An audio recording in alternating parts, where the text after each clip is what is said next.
Salam sejahtera. Judul firman Tuhan, Diet dan Ketetapan Tuhan, oleh Jim Brackett. Firman Tuhan dalam 1 Korintus 10 ayat 31.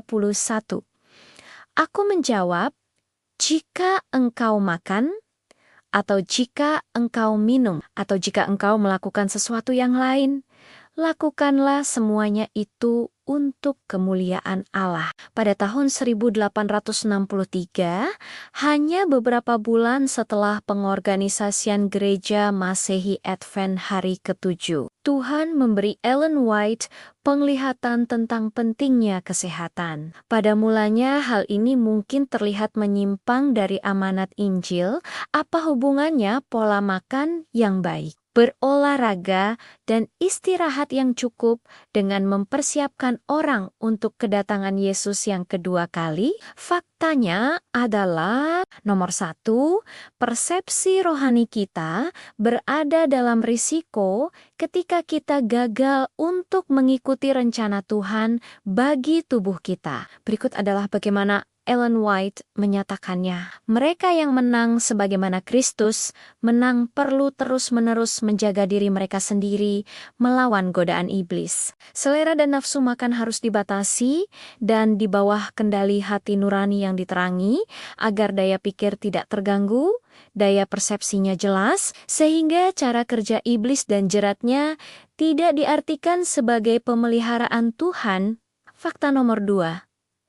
Apa yang kita makan dan minum mempengaruhi kemampuan kita untuk digunakan oleh Roh Allah dalam pekerjaan menjangkau jiwa-jiwa. Dalam semua pekerjaan kita harus turut pada hukum-hukum yang telah Tuhan berikan, agar energi fisik dan rohani dapat bekerja secara harmonis. Para pendeta harus benar-benar bertarak dalam hal makan dan minum, agar jangan membuat jalan yang berliku untuk kaki mereka, sehingga mereka yang timpang, mereka yang lemah iman, menjadi hilang. Jika ketika mengabarkan pekabaran yang paling hikmat dan penting yang pernah Tuhan berikan, manusia berperang melawan kebenaran dengan menuruti kebiasaan makan dan minum yang salah, mereka menghilangkan kuasa dari pekabaran yang mereka sampaikan.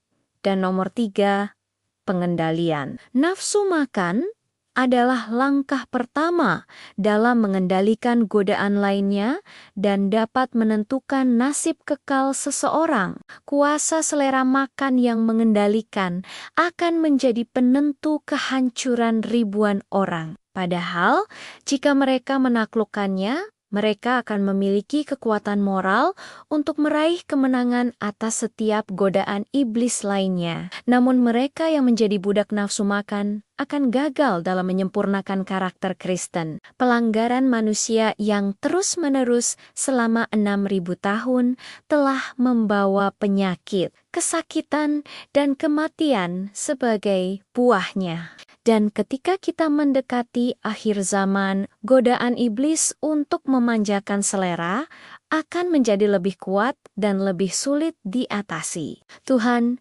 saya menyerahkan hidup saya kepadamu hari ini, termasuk selera dan perut saya. Bantulah saya untuk memuliakan Engkau dalam segala hal yang saya pilih untuk dimakan atau diminum.